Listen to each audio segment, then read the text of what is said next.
Hello, hello, hello.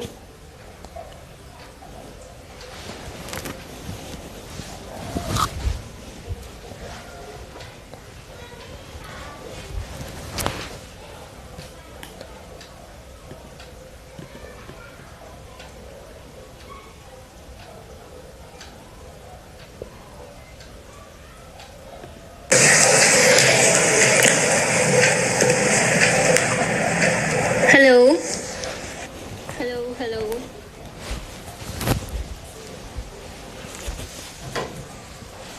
Hello class 10th, हाय कैसे हो सब लोग? हाय हाय हाय शिता, हाय विधि, अविरी, हाय एवरीवन, कैसे हो सब? आज फाइनली सोचा कि अब लाइव सेशन में थोड़ी पढ़ाई भी कर लेते हैं, चिट चाट तो बहुत हो चुकी है। पहले बताओ चैप्टर 3 सबने पढ़ लिया, सीधा चैप्टर 4 पे आ गए हो तुम लोग? फेक वीडियो कहाँ से? अभी तो आई मैं। हाय एवरीवन, हाय सुमित, हाय भविष्या, हाय माही, हाय।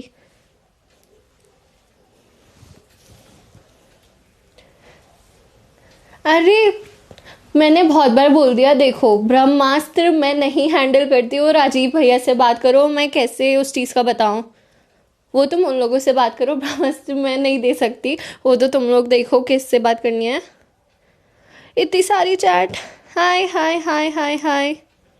सबने चैप्टर 3 पढ़ लिया? पहले मुझे बता दो जल्दी से। और ये तो मैंने बता दिया था ना कि जो हमारा प्लान था कि हम पहले चैप्टर पढ़ेंगे फिर टेस्ट लेंगे, वो हट चुका है। अब नॉर्मली जैसे पढ़ते हैं वैसे ही पढ़ेंगे और संडे को टेस्ट होगा। आवाज़ क्लियर नहीं आ रही क्या सबको? लेट क्या? अभी 10 मिनट ही तो हुए। आज तो संडे है, आज का लेट आज तो चलता है थोड़ा बहुत। मुझे तो बताओ चैप्टर 3 पढ़ा नहीं पढ़ा? हाय हो गया सबको, हाय हाय हाय आराध्या। हाँ, एआई में भी पार्ट ए है। और तुम लोग मुझे अब तक पूछ रहे हो एआई होगा नहीं होगा, होगा नहीं होगा, तो मैंने बता तो दिया एआई सब बच्चों को पढ़ाऊंगी। अभी जो आईटी सेक्शन में पार्ट ए है तुम लोग वो पढ़ो, फिर पार्ट बी पर हम आएंगे। और तुम लोग बोल रहे हो पार्ट बी क्यों नहीं पढ़ा रहे? पहले पार्ट ए तो होने दो, तभी तो आगे बढ़ेंगे। हाँ, ब्रह्मास्त्र में आईटी का सैंपल पेपर छोड़ो, मेरी फोटो नहीं है और क्या होगा।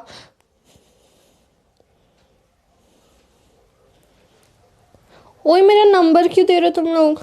चलो फिर चैप्टर 4 आज शुरू करें। मैंने सोचा अब धीरे धीरे लाइव में पढ़ना शुरू करते हैं। जो भी जिस दिन लाइव में हमारा चैप्टर चल रहा होगा उसके आगे का हम पढ़ लिया करेंगे, तो इससे थोड़ी बातचीत भी हो जाएगी। और फिर डाउट सेशन अब हम पार्ट ए जब खत्म हो जाएगा, जो 5 चैप्टर्स हमारे हैं उसके बाद ही शुरू करेंगे, ठीक है?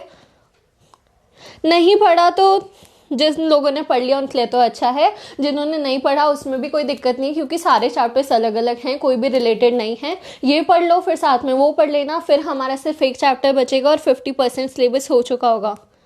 आवाज़ डबल आ रही है। ईमेल मैंने तुम लोगों को डाउट जो सेशन हुआ था, डाउट क्लास हुआ था, एक बार तुम सेक्शन में जाके देखोगे, वहाँ पर ईमेल भी है, इंस्टा आईडी भी है, वहाँ पर डाउट पूछो जो पूछ सकते हो। और मेरा नंबर नहीं मिलेगा, ठीक है? अब शुरू करें हम। अरे जस्ट इसको लिख रहे हो, एआई का होने वाला है, दिक्कत मत करो, ऐसी एआई में पढ़ाऊंगी मैंने बोल रखा है। तो अब चैट्स थोड़ी देख ले बंद कर देते हैं और एंटरप्रेन्योरशिप पढ़ते हैं, ठीक है? अगर पार्ट ए भी नहीं पढ़ा तो फिर तो तुम लोग मुझे अब भी पूछ रहे हो कि कुछ पढ़ा नहीं कैसे मार्क्स आएंगे, तो अब बिना पढ़े कैसे मार्क्स आएंगे? और इतने मुझे डाउट पूछते हो कि एमसीक्यू कैसे करे कैसे करे। जो ये चैप्टर्स मैंने आरएम बैच में 3-3 4-4 लेक्चर में पढ़ा है, या अभी में भी जो मैं पढ़ा रही हूँ, तो उसके बीच में इतने पॉइंट्स आ जाते हैं जिसमें एमसीक्यू के ऐसे पॉइंट निकल जाते हैं। तुम सोच रहे हो तुक्का सेशन देखकर सब कुछ हो जाएगा, तो कुछ भी नहीं होगा अगर तुमने अच्छे से लेक्चर ही नहीं पढ़ा है। अभी भी काफ़ी लोगों ने सोचा होगा कि एंड में आईटीआई करते और अब परेशान हो रहे हो कि एमसीक्यू ऐसे क्यों आ रहे हैं। अगर चैप्टर्स अच्छे से पढ़ोगे तभी हो पाएगा, और आगे 11th-12th में भी जब तुम ये करोगे तो आईटी या जो भी तुम्हारा ऐसा सब्जेक्ट है, जो भी सीएस वगैरह तुम लो, उसमें पहले से ही पढ़ना शुरू करना, क्योंकि एमसीक्यू हमेशा बीच के चैप्टर्स में से ही आते हैं, बहुत प्रॉब्लम होती है।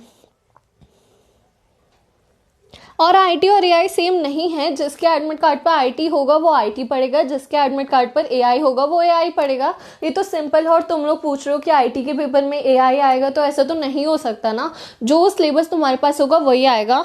तो ठीक है, अब जो पूछा वो हो गया, कुछ पढ़ाई नहीं और क्या, पढ़ाई कर लो। अब तो रुक जाओ यार, अब पढ़ाई नहीं करोगे तो क्या होगा, अब चार्ट रख देते हैं, ठीक है। तो अब शुरू करते हैं अपना 4th चैप्टर जो है हमारा एंटरप्रेन्योरियल स्किल्स। और ये हमारा वर्ड बोलने में बहुत लोगों को दिक्कत आती है।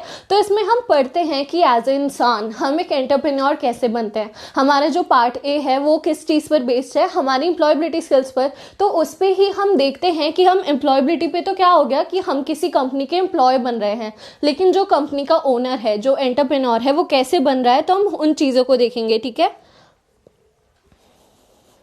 चैट प्राइवेट कर दूं? कोई नहीं, जो चैट इग्नोर करो, पिछली बार मैंने समझाया तो था, उसकी टेंशन नहीं लेनी। तुम लोग चैट इग्नोर करते रहो, अभी पढ़ने पर ध्यान दो, जिसको लिखना हो तो लिखेगा ही। तो अब शुरू करते हैं सबसे पहले एंटरप्रेन्योर के ऊपर। तो ये टर्म होता क्या है, अभी 3-4 सालों से हमने बहुत ज़्यादा सुना है एंटरप्रेन्योरशिप, बिजनेस। उससे पहले काफ़ी लोग क्या करते थे, जो हमारा बेसिक मेथड होता था कि हमने 10th-12th करी, फिर हमने कॉलेज करा, डिग्री करी, और उसके बाद हम क्या हुए, हम जाके किसी भी कंपनी में लग गए, हमें पैकेज मिला और हमारी लाइफ वहीं पर सेट हो गई। लेकिन एंटरप्रेन्योर का मतलब क्या होता है, जब हम अपनी इनोवेशन, अपनी क्रिएशन के साथ कोई कंपनी खोलते हैं, कोई कंपनी चलाते हैं, तो उसी को बोलते हैं एंटरप्रेन्योरशिप, ठीक है। ये तो पता है ना सबको। हाँ, तो अब देखो हमारा है the term entrepreneur originate from the French word. तो हमारा वर्ड कहाँ से आया, जैसे हमने देखा था कम्युनिकेशन में हमारा क्या था, कंप्यूटर वर्ड था। हमारा आईसीटी स्किल्स में कम्युनिकेशन में था कंप्यूटर। तो यहाँ पर क्या होता है, हमारा एक फ्रेंच वर्ड था एंटरप्रेन्योर, जिसको हम बोलते हैं अब एंटरप्रेन्योर, जिसका मतलब है एक ऐसा इंडिविजुअल जो पूरी कंपनी को रन करवाता है अपने इनोवेशन के थ्रू। तो इसका मतलब है to do something, to undertake मतलब कोई भी जो वो अपना गोल ले उसको वो पूरा करे, उस चीज़ को कंप्लीट करे, उसे हम बोलेंगे एंटरप्रेन्योरशिप। तो यहाँ पर an entrepreneur is someone who initiate a new business venture, जो एक नया बिजनेस को इनिशिएट करता है। आजकल बहुत स्टार्टअप्स भी हमारे बहुत ज़्यादा आ रखे हैं इंडस्ट्री में, तो उसको भी क्या होता है, एक एंटरप्रेन्योर ही चलाता है। तुमने कभी वो सीरीज देखी होगी पिक्चर्स करके, तो वो भी इसके ऊपर है। तो यहाँ पर क्या है, जो हमारा एंटरप्रेन्योर होता है वो एक रिस्क टेकर होता है। तुमने देखा होगा कोई भी अगर जॉब करते हैं तो उसके ऊपर रिस्क तो नहीं होता, अगर जितना काम उन्हें बोल रखा है वो उतना ही करे तो उनको तो बेसिक अपनी जो सैलरीज मिलती है वो मिल जाती है। लेकिन यहाँ पर अगर हम बात करें तो एक एंटरप्रेन्योर के अंडर पूरी कंपनी आती है, इतने सारे एम्प्लॉयज आते हैं, तो वो हमेशा क्या होता है, रिस्क लेने के लिए तैयार होते हैं कि कोई भी सिचुएशन आ सकती है। तो यहाँ पर क्या होता है, रिस्क टेकिंग होते हैं, और उनके पास जो रिवॉर्ड्स आते हैं वो भी मेजॉरिटी पे होते हैं। क्योंकि अगर तुम्हारी एक कंपनी है तो जितने भी अच्छे प्रोडक्ट्स होंगे, जो भी रिवॉर्ड आएंगे, उसका एक मेन पार्ट तो तुम लोग अपने पास ही रखोगे। तो इसीलिए तुम्हें क्या बोला जाता है कि तुम एंटरप्रेन्योर हो, लेकिन तुम एम्प्लॉय से बहुत आगे बढ़कर बहुत अलग हो। तो यहाँ पर क्या करता है, जो हमारे हॉवर्ड डब्ल्यू जॉनसन थे, उन्होंने हमारे एंटरप्रेन्योरशिप की एक डेफिनेशन दी थी कि एंटरप्रेन्योरशिप ब्लेंड है किसका, इन्वेंशन, इनोवेशन और अडेप्टेशन। तो हमारा इन्वेंशन हो गया चीज़ों को बनाना, इनोवेशन हो गया कि हम क्रिएटिवली चीज़ों को बना रहे हैं, अडेप्ट करना क्या हो गया कि पहले हमारे क्या होते थे, जो एनिमल्स होते थे वो हमारे वाटर वाले थे, फिर वो लैंड में आए, तो धीरे धीरे इन्वायरमेंट के साथ वो अडेप्ट हुए। वैसे हमारे एंटरप्रेन्योर्स जो भी सिचुएशन आती है उसमें अडेप्ट होते रहते हैं, अपने आप को बदलते रहते हैं। तो जो कॉन्सेप्ट है एंटरप्रेन्योरशिप का, एक इसलिए है जिसमें हम बहुत सारे एक्शंस परफॉर्म कर पाए, और फंक्शंस जो किसको सपोर्ट करते हैं, जो हमारे नए एंटरप्राइजेस को बनाने में सपोर्ट करते हैं। तुमने देखा होगा काफ़ी जगह लिखा होता है कि एक एंटरप्राइज है, एक कंपनी है, तो किसके थ्रू बनी होती है, एंटरप्रेन्योर्स के थ्रू। यहाँ पर जो जोसेफ स्कम्पटर थे उन्होंने क्या डिस्क्राइब करा था कि एंटरप्रेन्योर्स इनोवेटर्स होते हैं। इनोवेटर मतलब देखो, अब ये हमने पढ़ा था क्लास 9th में भी, आई होप तुम्हें याद हो, कि हर जो बिजनेसमैन होता है उसे हम एंटरप्रेन्योर नहीं बोल सकते, क्योंकि एंटरप्रेन्योर वो होता है जो इनोवेशन, अपनी क्रिटिकल थिंकिंग लगाता है, जिससे वो एक बिजनेस को सेटअप करता है। तो हर कोई अपना बिजनेसमैन तो होता है, लेकिन हर कोई एक एंटरप्रेन्योर नहीं होता। तो यहाँ पर वही है कि इनोवेटर्स जो एक एंटरप्रेन्योरियल प्रोसेस को परफॉर्म करते हैं, जिससे क्या होता है, जो मार्केट है उसमें वो नए आइडियाज़ को लाते हैं, नए हमारी जो भी डिमांड है उसको पूरा करते हैं। तो यहाँ पर उन नए प्रोडक्ट और सर्विसेज के लिए ही हम एक एंटरप्रेन्योर को बनाते हैं, और उनका ही ये काम होता है। अब हम देखते हैं कि एंटरप्रेन्योरशिप और सोसाइटी में क्या हमारा मेल है, क्यों हमें उस चीज़ को चाहिए, क्यों हमारी वो नीड है। तो एंटरप्रेन्योरशिप का मतलब है किसी भी बिजनेस को शुरू करना। तुमने देखा होगा कि कोई भी बिजनेस शुरू होता है तो स्टार्ट स्टार्टअप हो सकता है, वो बहुत स्मॉल लेवल पर एक बिजनेस हो सकता है, वो काफ़ी एक मेजर बिजनेस हो सकता है। तो यहाँ पर किसी भी बिजनेस को खोलना अवेलेबल रिसोर्सेज के साथ, उसको हम बोलते हैं एंटरप्रेन्योरशिप। यहाँ पर है when business succeed they positively affect society. अगर एक बिजनेस अच्छा होता है, एक बिजनेस बहुत बड़े लेवल पर स्केल करता है, तो वो सोसाइटी की हेल्प ऑब्वियसली करेगा, क्योंकि वो क्या करता है, जो भी नीड्स हैं उसको पूरा कर रहा होता है, वो चीज़ों को अच्छा करता है, तो क्या करता है, सोसाइटी को बढ़ावा देता है। और अभी हम ये भी देखेंगे, अगर एक कंपनी अच्छी होती है तो वो पूरी कंट्री को भी बहुत अच्छा बनाती है, बहुत ज़्यादा उसमें क्या करती है, अफेक्ट डालती है जो पॉजिटिव होता है। तो यहाँ पर वो ये जो एंटरप्रेन्योर्स होते हैं जो गुड और सर्विस प्रोवाइड करते हैं, यानी कि कोई भी अगर बिजनेस होगा तो तुम एज ए कस्टमर क्या करोगे, उनसे सर्विस लोगे, उनसे प्रोडक्ट लोगे, तो वो क्या होगा, सोसाइटी पे ऐसे मार्केट में प्रोडक्ट्स आते हैं जिससे हमारी नीड्स पूरी होती हैं। जो कस्टमर होगा उन्हें ही अपनी नीड्स पूरी करवानी होती है, जिसकी वजह से बिजनेसमैन क्या होते हैं, एग्जिस्ट करते हैं। तो यहाँ पर एंटरप्रेन्योरशिप के बाद बहुत सारे सेवरल पॉजिटिव इफेक्ट्स हैं कि उनके वजह से मार्केट में बहुत पॉजिटिव चीज़ें आ रही हैं जिससे हमें हेल्प मिल रहा है। अब ये तो क्लियर है ना एंटरप्रेन्योर्स क्या होते हैं, एक बार हाँ लिख दो।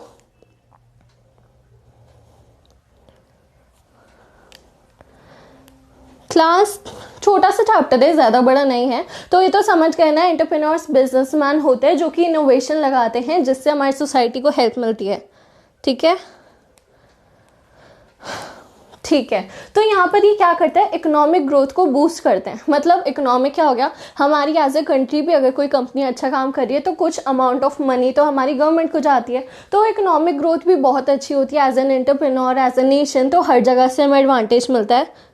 हाँ, उसके बाद ये क्या करते हैं, क्रिएटिविटी को एनकरेज करते हैं, क्योंकि ये इनोवेटर्स हैं, ये नई चीज़ों को मार्केट में लाते हैं, मतलब ये क्रिएटिव हैं, ये नई चीज़ें सोचते हैं, ये लोगों से अलग हट के कुछ करते हैं, तो क्रिएटिविटी से भी लोगों को इंस्पायर करते हैं। इससे इनोवेशन होती है, एफिशिएंसी बढ़ती है, उससे क्या होता है, हेल्प मिलता है लोगों को, जिससे हम क्या करते हैं, अपने सारे प्रोडक्ट की यूसेज अच्छे से करते हैं, सारे कस्टमर्स की नीड अच्छे से पूरी हो पाती हैं। फिर है, इससे हम जॉब बनाते हैं, नई जॉब अपॉर्चुनिटीज़ होती हैं। अगर तुम कोई कंपनी खोलोगे तो तुम्हें बहुत सारे एम्प्लॉयज़ चाहिए होंगे, बड़े लेवल से लेकर छोटे लेवल तक, तो हमारी अनएम्प्लॉयमेंट उससे कहीं ना कहीं कम होती है। फिर हम सोशल प्रॉब्लम्स को एड्रेस करते हैं, क्योंकि हमें किसी चीज़ का सॉल्यूशन चाहिए, तो उससे कहीं ना कहीं हमारे सोशली वर्ल्ड का भी क्या होता है, एक सॉल्यूशन मिल जाता है किसी को। फिर है, जो कम्युनिटी है, जो हम लोग हैं एज ए सोसाइटी, उसका भी ये वेलबींग देखता है, यानी कि उनकी चीज़ों को सॉल्व कर रहे हैं, तो कहीं ना कहीं सोसाइटी हमारी और अच्छी होती जा रही है। फिर है हमारे पास कि यहाँ पर सिक्योरिटी जो है, उससे क्या सोसाइटी जो है, उससे हमारी एंटरप्रेन्योरशिप बूस्ट कैसे होती है। अब हमने ये तो देख लिया कि एंटरप्रेन्योरशिप हमारी सोसाइटी की हेल्प करता है, लेकिन यहाँ पर सोसाइटी भी हमारी एंटरप्रेन्योरशिप को बूस्ट करती है, क्योंकि मान लो तुमने एक शॉप खोली और तुम्हारे पास कोई सोसाइटी से कोई कम्युनिटी नहीं आ रही है, लोग नहीं आ रहे, तो तुम बेचोगे क्या, कमाओगे क्या। तो इसीलिए हम दोनों का वाइसा वर्सा है, दोनों एक दूसरे को सपोर्ट करते हैं। तो यहाँ पर क्या है, जब हमारी सोसाइटी डिमांड्स करती है, नीड करती है, तो कोई एंटरप्रेन्योर उठ के आता है और उसका सॉल्यूशन ढूंढता है। तो तुम लोग जब नीड करोगे, तुम लोग डिमांड दिखाओगे, तभी तो तुम्हारे लिए प्रोडक्ट्स आएंगे, तो तुम हेल्प कराते हो उनका एक प्रोडक्ट डिसाइड करने में। फिर यहाँ पर आता है कि रॉ मटेरियल जो भी होता है हमें सोसाइटी के थ्रू मिलता है, हमें फाइनेंशियल सपोर्ट सोसाइटी के थ्रू मिलता है, हमें नीड मिलती है जो कि हमारी किस लिए है, ताकि हम एजुकेशन को बढ़ा पाएँ। ये जो भी पॉइंट्स है तुम्हें शायद शॉर्ट क्वेश्चन आंसर में आ सकते हो, तो तुम इनको एज इट इज लिख सकते हो। अगर बड़े आंसर में भी आए तो तुम इसकी ये चीज़ लिख कर और अच्छे से डिफाइन भी कर सकते हो। ये नोट्स बहुत हेल्प करेंगे क्योंकि बुकिश लैंग्वेज में अच्छे हैं। फिर है, ये तुम्हें रिफॉर्म पॉलिसीज़ और हमारी जो भी गाइडलाइंस है उसको परफॉर्म करने में हेल्प करती है। नेटवर्किंग बनाती है, जितने कस्टमर तुम्हारे हैप्पी होंगे उतने ही वो और लोगों को सजेस्ट करेंगे, उतनी ज़्यादा नेटवर्किंग तुम्हारी बढ़ेगी। फिर है, ये इंफ्रास्ट्रक्चर डेवलपमेंट जो हमारी कंट्री का होता है, हमारी जगह का होता है, उसको और बढ़ावा देते हैं। तो however entrepreneurship can also have negative effects. अब हमारे ये तो सब पॉजिटिव है कि कैसे वो हमारे लिए अच्छा कर रहा है, कैसे वो चीज़ों को बढ़ावा दे रहा है, लेकिन कुछ तो नेगेटिव चीज़ें भी होंगी, क्योंकि हर चीज़ का सिर्फ एडवांटेज नहीं होता, काफ़ी लेवल तक चीज़ें बुरी भी होती है। ठीक है, क्लियर है अब तक?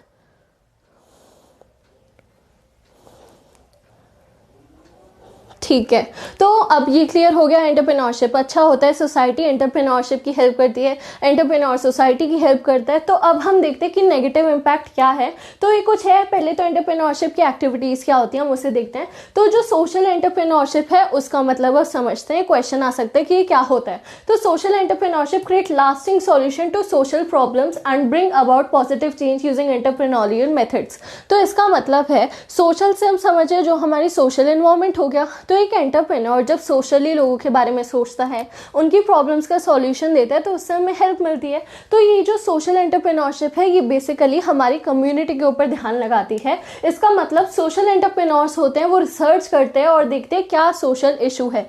मान लो कि तुम्हारी जो जगह है वहाँ पर पानी गंदा आता है, तो तुम्हें एक अच्छा पानी चाहिए, तो कोई अगर प्रोडक्ट बनाना चाहे तो वो क्या कर सकता है, वो मिनरल्स वाला अपना पानी की बॉटल जो होती है उसको क्रिएट करने लग जाए। तो उसने क्या करा, एक सोशल इशू को रिसर्च करा, फिर उसके ऊपर कोई सॉल्यूशन निकाला जिससे हेल्प मिली। तो ये क्या करते हैं, सोशल इशू पर ध्यान देते हैं, ईजी है। फिर है they address various problems such as limited access to quality education. जैसे हमारी अगर एक सोसाइटी, एक जगह पर एजुकेशन की बहुत दिक्कत है, क्वालिटी एजुकेशन नहीं है, तो वो क्या करेंगे, वो एक ऐसी कंपनी बनाएंगे जहाँ से एक सर्विस बेस्ड उन्हें क्या मिल रही होगी, एजुकेशन मिल रही होगी, कोर्सेस मिल रहे होंगे जिससे हेल्प होगी। यहाँ पर है हेल्थ या फिर सैनिटाइजेशन इशू। कहीं पर अगर अच्छे से पानी का सपोर्ट नहीं हो रहा है, वॉशरूम्स नहीं है, तो ये क्या होता है, हमारी सैनिटाइजेशन के लिए अच्छा नहीं होता है। फिर है अनएम्प्लॉयमेंट है या चाइल्ड लेबर है, तो हम किसी भी चाइल्ड को एक्सप्लॉइट करें वो हमारे लॉस के खिलाफ है, और हमारी अनएम्प्लॉयमेंट भी बहुत बड़ी क्या होती है, दिक्कत होती है किसी कंट्री के लिए, तो उसका भी सॉल्यूशन ढूंढ सकते हैं। एग्रीकल्चर एंटरप्रेन्योरशिप की बात करें तो यहाँ पर नाम में ही आ रहा है एग्रीकल्चर, मतलब ये एग्रीकल्चर बेस्ड हमारी एंटरप्रेन्योरशिप होगी। तो इसको हम डिफाइन कर सकते हैं primarily related to marketing and production of input output product. तो इस कंपनी, इस एंटरप्रेन्योरशिप में जो भी हमारे इनपुट होगा, जो भी हमें आउटपुट मिलेगा, वो किसके बेस पर होगा, वो होगा हमारे एग्रीकल्चर की बेस पर। यहाँ पर हम इससे रिलेटेड प्रोडक्ट्स को सेल करते हैं या फिर उनको बनाते हैं। तो यहाँ पर वही है, इन एक्टिविटीज़ के रिलेटेड ही हमारा मोस्टली फार्मर्स आते हैं, क्योंकि वही लोग सारा एग्रीकल्चर करते हैं, तो हम उनकी बात करते हैं। फार्मर्स जो होते हैं उनको इस एंटरप्रेन्योरशिप से बहुत ज़्यादा बेनिफिट मिला है। क्यों? क्योंकि हमारे जो फार्मर्स थे पहले बहुत ऐसी कंडीशन थी कि वो सिर्फ अपने मेजरली बहुत छोटे से लिविंग के लिए ही पैसे कमा पाते थे, लेकिन अब धीरे धीरे ऑर्गेनिक फार्मिंग आई, हमारी एजुकेशन बढ़ी, लोगों को अवेयरनेस मिली, तो उससे वो भी एक एंटरप्रेन्योर बन सकते हैं। क्या कर सकते हैं, वो मैन्योर या फिर अपनी जो भी क्रॉप्स हैं उनको और अच्छे से बेच सकते हैं और अपनी लाइफ को अच्छा बना सकते हैं, क्योंकि ये हमारी लाइफ को और बेटर बनाता है। तो फार्मर्स को बहुत बेनिफिट मिला है जब एग्रीकल्चर एंटरप्रेन्योरशिप में राइज हुआ है, क्योंकि कहीं ना कहीं उनकी हेल्प तो चाहिए थी, क्योंकि हमारा मेन एग्रीकल्चर के लिए जो की कंपोनेंट है वो है हमारे फार्मर्स, तो उनकी वजह से हम चीज़ें कर पा रहे हैं। तो इससे क्या हुआ कि हमारी इनोवेशन लो कॉस्ट हुई, लेकिन हमारा जो फार्मिंग प्रोसेस था वो और ज़्यादा अपग्रेड हुआ। अब अगर एक कंपनी का प्रॉफिट तभी तो माना जाएगा कि तुम्हारी जो भी इन्वेस्टमेंट है वो कम हो और प्रॉफिट ज़्यादा हो, तो इससे बहुत ज़्यादा हेल्प मिली थी। फिर हमारा थर्ड पॉइंट आता है वुमेन एंटरप्रेन्योरशिप। तो हमने देखा है शुरू से जब सोसाइटी आगे बढ़ी और ज़्यादा इंडस्ट्रियलाइज हुई, तो वुमेन्स को उतनी ज़्यादा नहीं थी फ्रीडम कि वो काम कर पाएँ, या फिर उनका बस ये था कि वो घर में बच्चों को संभाले, खाना पीना करे। तो क्या हुआ, जब वुमेन एंटरप्रेन्योरशिप बढ़ी तो जॉब्स बढ़ी, जॉब के लिए लोगों की नीड थी, तो हमारे यहाँ वुमेन ने काम करना शुरू करा। उससे क्या हुआ, वो भी घर के लिए पैसे कमाने लगी, अपनी फैमिली को सपोर्ट करने लगी। तो यहाँ पर क्या है, वुमेन एंटरप्रेन्योरशिप क्या हुआ, वुमेन ने खुद का बिजनेस भी शुरू करा। अब हमारा ये तो है कि फैक्ट्रीज में जाके औरतें काम कर रही हैं, लेकिन खुद से भी उन्होंने ये चीज़ बनाई। ये इशू हमने एसएसटी में भी पढ़ा होगा काफ़ी बार। तो यहाँ पर वही है कि वो खुद के बिजनेस चलाने लगी, तो उससे क्या हुआ, वुमेन एंटरप्रेन्योरशिप बढ़ी, और आजकल तो बहुत बड़े अमाउंट पे चल रही है। तो उनको भी रिस्क लेना आया, उनको बाहर की दुनिया से बात करना आया, वो बहुत सारी एम्प्लॉयमेंट बना पाई। उसके साथ साथ क्या हुआ, उन्होंने अपनी न्यू आइडियाज़ और प्रोडक्ट के साथ सोसाइटी की भी हेल्प करी, क्योंकि अगर तुम सोसाइटी की डिमांड पर कोई प्रोडक्ट बना रहे हो तो उससे सबकी हेल्प ही होती है। तो यहाँ पर क्या हुआ, an enterprise owned and controlled by women have a minimum financial interest of 51%। जो भी एक एंटरप्रेन्योर फीमेल होगी, उसमें क्या होगा, जो एक ओन करती हो कंपनी को या कंट्रोल करती हो, तो जो मिनिमम फाइनेंशियल इंटरेस्ट होगा वो 51% होगा। एमसीक्यू में आ सकता है, of the capital given at least 50% employment generation to women. तो इसमें देख रहे हो कि वुमेन एम्प्लॉयमेंट का जनरेशन हमारा जनरली हाफ से ज़्यादा रहता है, जिससे बहुत वुमेन को हेल्प मिलती है, वो घर से आगे निकल के भी अपनी फैमिली को सपोर्ट कर पाती हैं। फिर हमारे पास आता है स्मॉल केस एंटरप्रेन्योरशिप। तो ये हमारा स्मॉल लेवल पर एक एंटरप्रेन्योरशिप हो गई। इसका मतलब है जो इंडस्ट्रीज़ हैं, मैन्युफैक्चरिंग, ट्रेडिंग, जो सर्विस प्रोवाइड करती हैं, प्रोडक्शंस करती है, वो स्मॉल स्केल पर हो। स्मॉल स्केल क्या हो गया कि हमारे जो मार्केट वैल्यू है उसमें थोड़े कम अमाउंट पर हमारी क्या हो रही है, एंटरप्रेन्योरशिप हो रही है। या फिर माइक्रो स्केल हमारा स्मॉल स्केल से भी नीचे लेवल आता है किसी कंपनी का। These business serve as the backbone of many developing countries. तो जो हमारी क्या होती है, स्मॉल स्केल कंपनीज होती है, तो वो छोटे अमाउंट में ही अपना रेवेन्यू कलेक्ट कर पाती हैं, लेकिन काफ़ी डेवलपिंग कंट्रीज़ में वो स्मॉल स्केल हमारी जो कंपनीज है हेल्प कराती है। और ये बोर्ड को मुझसे कुछ दुश्मनी है, तो यहाँ तक क्लियर है। क्या लिखे जा रहे हो तुम? ये अपने इंस्टा फॉलोअर्स बढ़ाने आए हो क्या क्लास में? ठीक है, जो पढ़ रहे हैं आई होप वो तो पढ़ ही रहे हैं, क्योंकि यहाँ तो हाँ, क्या लिखते रहते हो यार तुम लोग? अपने इंस्टा फॉलोअर थोड़ी बढ़ाने आए हो।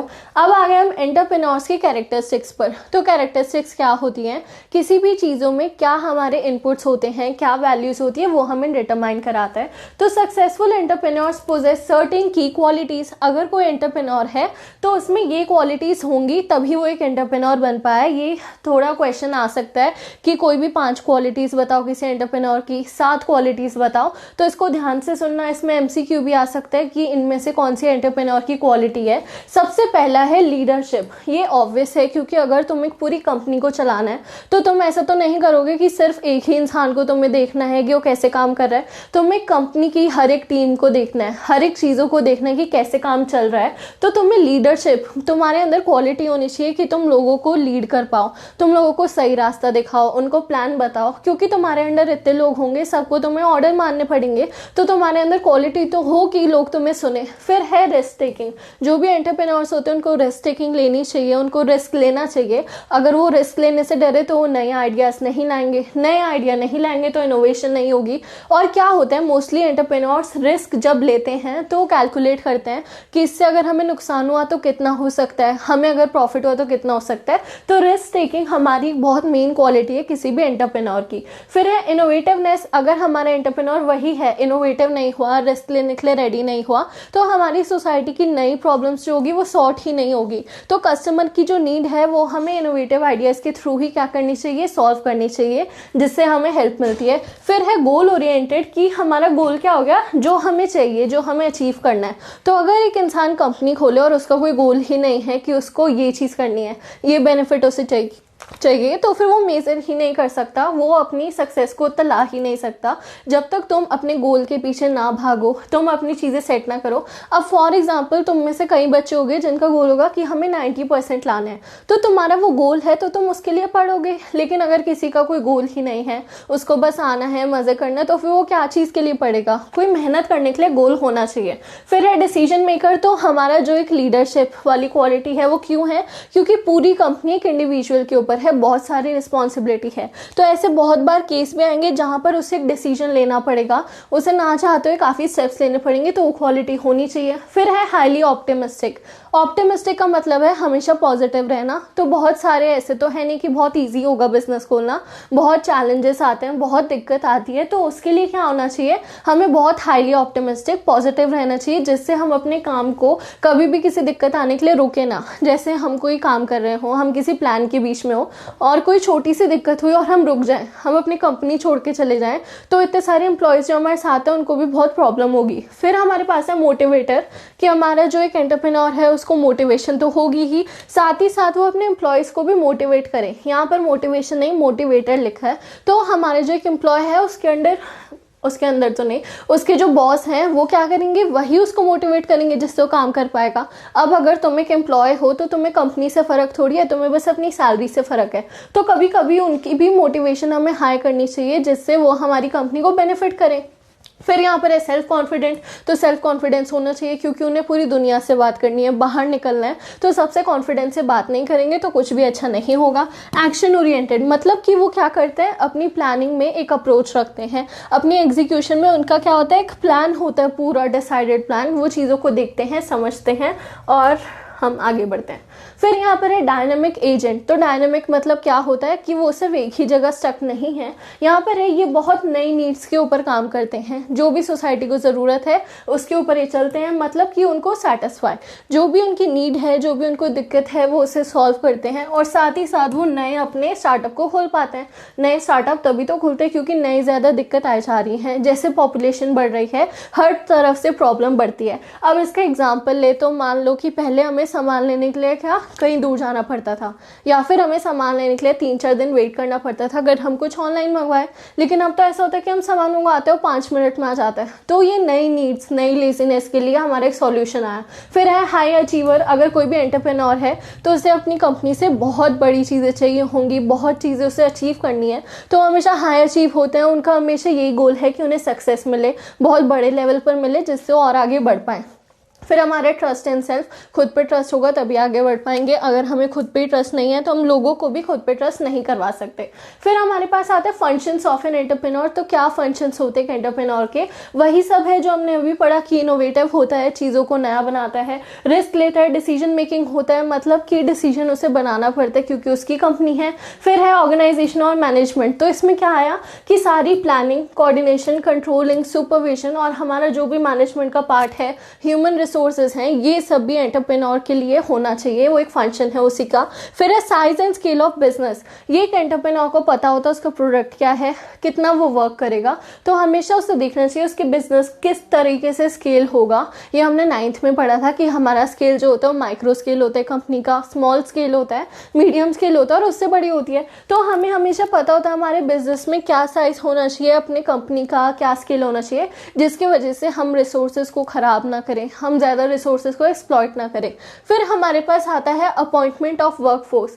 जो भी हमारे रिसोर्स चाहिए, हमें अलग कामों के लिए अलग एम्प्लॉयज़ चाहिए होते हैं, हमें पता है, तो उसके लिए सारी एम्प्लॉयमेंट हमें ही देखनी है। एंड ये तो होता है कि हमारी HR एक एम्प्लॉय को रखती है, लेकिन उस HR को भी रखना है, वो एक क्या होता है, एंटरप्रेन्योर को ही पता होता है। फिर है हमारे पास फैक्टर्स ऑफ प्रोडक्शन कि हमें ये पता होना चाहिए हमारी प्रोडक्शन में क्या कॉस्ट आएगी, कैसे लोग जाएंगे। तो यहाँ पर अप्रोप्रिएट पोर्शंस होने चाहिए कि अगर हमें 5 लोगों की ज़रूरत है तो हम 5 लोगों को ही हायर करें, हम 15 लोगों को ना ला के रख दें। या फिर अगर हमें 10 लोगों की ज़रूरत है तो हम 10 लोगों को ही लाएं, हम 2 लोगों को ना लाएं कि उन 2 लोगों को बहुत ज़्यादा लोड लेना पड़े। तो सारी चीज़ों का हमारा जो प्रोडक्शन है वो सही होना चाहिए, स्केल के साथ होना चाहिए। फिर है कंट्रोल एंड डायरेक्शन। तो जो भी हमारा क्या है, एंटरप्रेन्योर है, उसको कंट्रोल आना चाहिए कि वो लोगों पर कंट्रोल कर पाए, और कहाँ हमारी कंपनी जा रही है, कहाँ हमारे डिपार्टमेंट जा रहे हैं, ये भी उन्हीं के अंडर आता है। तो ये सब भी उनको देखना है। फिर है फाइंडिंग सुटेबल मार्केट। तो जो भी वो काम करना चाहते हैं उन्हें पता है उनके प्रोडक्ट क्या है, किस पर वो बेस्ड है, क्या चीज़ उनको सॉल्व करनी है, तो उनको पूरी रिसर्च करनी चाहिए कि कौन सा मार्केट सुटेबल रहेगा। उसी के साथ जो प्रोडक्ट्स हैं उनको एडवर्टाइजिंग में अपनी प्रायोरिटाइज करना चाहिए, जितना उनका एडवर्टाइज होगा। अब तुम देखो, तुम अगर कहीं रोड पर ट्रैवल कर रहे हो और तुम्हें एक जगह फ़ोन के बैनर दिखते रहे, तो क्या हुआ, उस कंपनी ने स्मार्टली एक सेकेंड, फिर से बहुत सारे बच्चे आ गए। तो क्या हुआ, उन्होंने स्मार्टली एडवर्टाइज करा। फिर वो चीज़ तुम्हें बार बार दिखेगी तो तुम बार बार उस चीज़ को सोचोगे।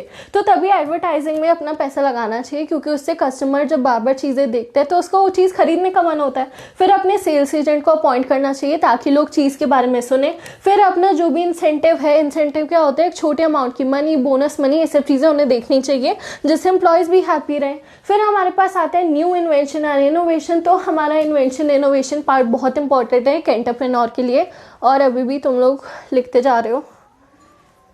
अभी तक क्लियर है सब?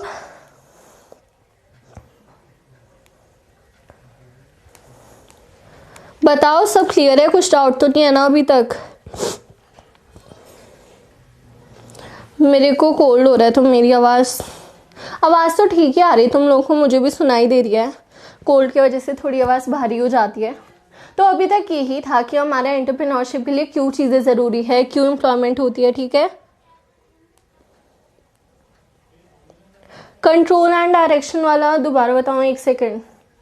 तो कंट्रोल एंड डायरेक्शन का मतलब है एक एंटरप्रेन्योर होता है तो उसके अंदर पूरी कंपनी है, तो क्या होना चाहिए, जितना भी कंट्रोल और डायरेक्शन है, मतलब जो भी डिपार्टमेंट्स होंगे, मान लो एग्जांपल लेते हैं इसका, एक कंपनी है तो वो सिर्फ ऐसे ही एक इंसान से नहीं चलती। एक डिपार्टमेंट होगा जो कि सारी फाइनेंशियल चीज़ें देखेगा, एक डिपार्टमेंट होगा जो कि मैनेजमेंट चीज़ें देखेगा, एक डिपार्टमेंट होगा जो HR होंगे। तो सारी चीज़ों का डायरेक्शन कैसे हो रहा है, सारी मैनेजमेंट टीम्स अच्छे से चल रही है या नहीं, सबके बीच में कंट्रोल है, सब काम कैसे कर रहे हैं, कोई भी चीज़ ओवर एक्सप्लॉइट तो नहीं हो रही। तो कंट्रोल और डायरेक्शन एक क्वालिटी होती है जो कि होनी चाहिए, ठीक है। और कोई भी डाउट है तो पूछते रहो, मैं बीच में बता दूंगी, ठीक है। ये तो हो गया, कंट्रोल और डायरेक्शन का मतलब वही हो गया। और अरे भाई आईटी एआई दोनों है। एक बार तुम लोग सिलेबस देखो तो जाके, आईटी और एआई दोनों में पार्ट ए आता है। अब हम आते हैं न्यू इन्वेंशन और इनोवेशन में। तो हमने देखा एक एंटरप्रेन्योर वही होता है जो इनोवेशन लाता है, जो चीज़ों से सीख के ही अपने प्रोडक्ट को लॉन्च करता है। तो encouraging new invention and innovation is essential, जिससे हमारे प्रोडक्ट्स बढ़े। जितने हम अच्छे से काम करेंगे उतने ही नए आइडियाज़ आएंगे, उतनी ही प्रोडक्शन होगी, उतनी ही सेल्स होगी, और सेल्स अच्छी होगी तो हमारी एडवर्टाइजमेंट अच्छी होगी। अगर कोई प्रोडक्ट बहुत अच्छे से बिक रहा है तो सब लोग उसके बारे में बात करेंगे, तो वो क्या होगा, ना चाहते हुए भी एक एडवर्टाइजमेंट होगी जिससे लोग तुम्हारे प्रोडक्ट के बारे में जानेंगे। फिर आगे एस्टैब्लिशिंग रिलेशन विद गवर्नमेंट। अगर तुम एक एंटरप्रेन्योर हो, तुम्हारी कंपनी बहुत बड़ी हो गई, बहुत सक्सेसफुल हो गई, सब लोग उसकी बात कर रहे हैं, तो तुम गवर्नमेंट की नज़रों में भी हो। तो अगर क्या है, तुम लोगों को बहुत अच्छा गवर्नमेंट से रिलेशन बनाना चाहिए। उससे क्या होगा, कंट्री का भी ग्रोथ होगा, गवर्नमेंट भी सपोर्ट में होगी, तुम लोग भी अच्छे से काम करोगे। तो यहाँ पर जो भी गवर्नमेंट एंटिटीज़ हैं उसके साथ अच्छे से तुम्हारा क्या होना चाहिए, बॉन्ड होना चाहिए। और वो कैसे होगा, ये नहीं कि तुम रिश्वत दे रहे हो, ऐसे नहीं, तुम टाइम पर टैक्स भर रहे हो, तुम्हें जो भी चीज़ गाइडलाइन दी हुई है गवर्नमेंट ने तुम उसके अंडर हो, जो भी प्रोडक्ट्स तुम बेच रहे हो उसके लाइसेंस होने चाहिए, कुछ भी तुम इलीगली ना करो। उसके बाद जो भी हमारा एक्सपोर्ट इम्पोर्ट है उसके लिए भी गवर्नमेंट की हेल्प लगती है। ऐसा होता है अगर तुम्हारा जो भी कंपनी है वो इंटरनेशनली चली गई तो तुम इम्पोर्ट करोगे, एक्सपोर्ट करोगे चीज़ें, तो उसमें क्या होता है, गवर्नमेंट की हेल्प लगती है। तो अगर तुम्हारे रिलेशनशिप्स अच्छे हैं, तुम टैक्स भर रहे हो टाइम पर, तुम लाइसेंस ले रहे हो, तुम सब चीज़ लीगली कर रहे हो, तो इस चीज़ में हमें कोई प्रॉब्लम नहीं आती कि हम अपने प्रोडक्ट को एक्सपोर्ट इंपोर्ट कर पाए। फिर हमारा आता है कि कंपटीटर्स के साथ हमारा कॉन्टैक्ट कैसे हो। तो बहुत कंपनीज होती है जिसके ओपोनेंट्स होते हैं, जैसे गवर्नमेंट में भी एक ओपोनेंट पार्टी होती है। तो यहाँ पर क्या है, इसके लिए इंपॉर्टेंट है कि जो एंटरप्रेन्योर्स हो उनको कंपटीटर्स के साथ कनेक्शन रखना चाहिए। कुछ लोग ऐसे होते हैं जो कि कंपनी में होते हैं लेकिन वो ऑपोजिशन के होते हैं, तो इससे क्या होता है, हमें आइडिया मिलता है कि क्या स्ट्रैटेजीज हैं या फिर किस तरीके से वो आगे बढ़ना चाह रहे हैं, क्या उनकी प्लान है, जिससे हमें एक लेवरेज मिलती है, हम आगे बढ़ पाते हैं और हम कंपनी को और अच्छा बनाते हैं। ठीक है, फिर हमारे आते हैं रोल और सिग्निफिकेंस ऑफ एंटरप्रेन्योरशिप। तो रोल क्या हो गया कि क्या काम हमारा एंटरप्रेन्योर करता है, क्या सिग्निफिकेंस है, एक सोसाइटी में क्यों मैटर करता है कि एंटरप्रेन्योर हो। फैक्टर्स ऑफ प्रोडक्शन बताऊं, रुक जाओ, कहाँ गया फैक्टर्स ऑफ प्रोडक्शन में क्या है कि हमें अपने जो भी लैंड, लेबर या कैपिटल है उसको हमें देखना चाहिए। इसका मतलब है जब तुम एक कंपनी खोलते हो तो तुम्हारा ऑब्वियसली एक प्रोडक्शन होगी, तो तुम उसके लिए एक लैंड लोगे जहाँ पर एक फैक्ट्री होगी, वहाँ पर तुम्हारा काम चलेगा, तुम रॉ मटेरियल मंगवाओगे। इसका एग्जाम्पल ले तो तुम्हें टेबल बनाने की एक फैक्ट्री है, तो तुम क्या करोगे, प्राइमरी सेक्टर से वुड खरीदोगे, फिर वो फैक्ट्री में जाएगा, फिर हम उस वुड से क्या करेंगे, टेबल बनाएंगे। तो हमें ये चीज़ पता होनी चाहिए, अगर हमारे 10 टेबल बिकते हैं तो हम 10 टेबल की क्या करें, वो वुड मंगवाएं। अगर हम 20 वुड मंगवा लें और सिर्फ 10 टेबल बिक रहे हैं तो उसका फ़ायदा नहीं। उसके बाद अगर हमें सिर्फ छोटी स्पेस चाहिए तो हम बड़ा स्पेस ना वेस्ट करें, उससे हमारी क्रॉप भी बहुत ख़राब होती है, हमारा लैंड वेस्ट होता है, हमारे बहुत ज़्यादा इन्वायरमेंट में दिक्कत आती है। तो हमें प्रोडक्शन में ये ध्यान रखना चाहिए कि हम सारी चीज़ लिमिट में ला रहे हैं जिससे प्रॉब्लम ना आए। ठीक है,